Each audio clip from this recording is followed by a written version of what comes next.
If I'm gonna be honest, guys, it feels like the older we get, the faster time seems to pass by. It's pretty hard to believe that Five Nights at Freddy's is now 10 years old. Yep, it's been 10 years since Freddy and his friends have joined the indie horror genre, and since then, basically changed it, positively in my opinion. If I'd never stumbled across Markiplier's first Let's Play of it on my iPad, then I don't think I would be where I am today. Anyways, in celebration of the 10th anniversary, Scott hosted an anniversary week where we would get new content news up until August 8th. And so we're going to do a recap of that. Let's get started. On August 1st, we got My Pop Goes, a spin-off game by Kane Carter based off the Pop Goes franchise. I haven't played this game since I'm not really a Pop Goes person, but from what I have seen, it does look like a neat game. And of course, we did see the ending with the Unwithered characters. On August 2nd, Nixon released the official demo of the revised version of The Joy of Creation, which I have played, and it's just as intense as it was when I first played the free version back in 2016. The visuals look amazing, the designs now don't look like the Withers but more withered, and the jump scares are still just as intense. My only gripe is that some of the mechanics could have been explained better, but other than that, I really liked this demo, and I can't wait to see the full version. On August 3rd, the VIP interactive novel was published, and I really don't have anything to say about it. I don't care for the book, so moving on. On August 4th, the second interview with Scott Cawthon, hosted by Dawko, was released. Originally, it was supposed to be the Steve Wool announcement, and then the Scott interview would have dropped the following day, but the dates were swapped, and we ended up with the Scott interview. How did the interview go? For me, it wasn't as good as the first one, but it still wasn't bad. The interview talked about such as what it was like to make the movie, how it feels to work with Steve Wool, his thoughts on characters like Glitchtrap and the Mimic, but I think the most interesting part was when he discussed Security Breach, and it explained so much on why the game turned out the way it did. Since Security Breach was in development around the time COVID was a thing, it scattered a lot of Steve Wool's employees across the state, which screwed up a lot of their plans, and it didn't help there was poor communication between Scott and Steve Wool. Speaking of communication, the way Scott conveyed the story of Security Breach to Steve Wool was also a big reason why the story played out the way it did in the final game. Scott didn't explain the whole plot, he just told fragments of it, hoping Steve Wool would be able to piece it together themselves. Are you kidding me? Scott, how can you expect a company to present your story into their game properly when even they don't understand it? That's more than asking for trouble. It's no wonder Steve Wool struggled with the game, and it clearly shows in the final product. But besides that, Scott did acknowledge that Vanny was underutilized and could have been better, and that's something I think we can all agree at.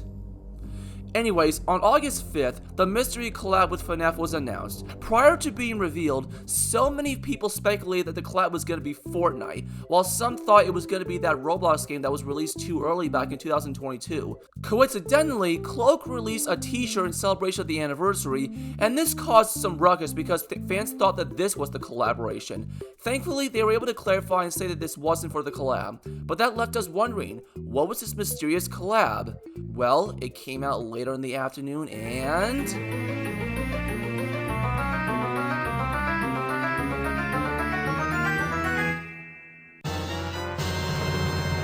it was Dead by Daylight.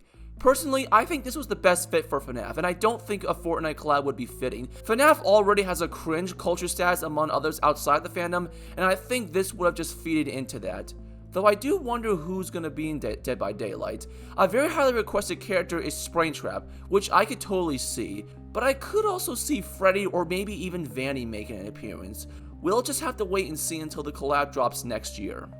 On August 6th, Steve Wool Studios made the announcement of another game called Secret of the Mimic, which is also scheduled to release sometime in 2025. Before the announcement, I thought Steve Wool were going to drop a teaser for a DLC for Help Wanted 2. I think a majority of us thought so, but no, we're getting a full game centered around the Mimic. As someone who does like the Mimic, I'm very interested in this, and I do hope we learn more about him in the games, because while I did like his introduction in Ruin, I think he could have been built up better, or at the very least, not make reading the books a requirement in order to understand this character more. On August 7th, the demo of 5 Laps at Freddy's was dropped. Now, I have to be honest, I didn't have high expectations of this, and I got pretty much what I expected. There's some good ideas here and there, and I do believe there is some enjoyment to the game, but the art style leaves a lot to be desired, and the demo, from what I've heard, is pretty buggy. Come on guys, I thought we've learned from Security Breach. Of course, Steelwool didn't make this, it was Click Team, but I think this demo could have been a bit more polished before being released. But then again guys, keep in mind this is only the demo, and demos are subject to change in the final game, so I'm hopeful that Click Team will listen to the feedback and fix this game's issues. And then, last but not least, on August 8th, Into the Pits was released by Mega Cat Studios. Wait. Oh.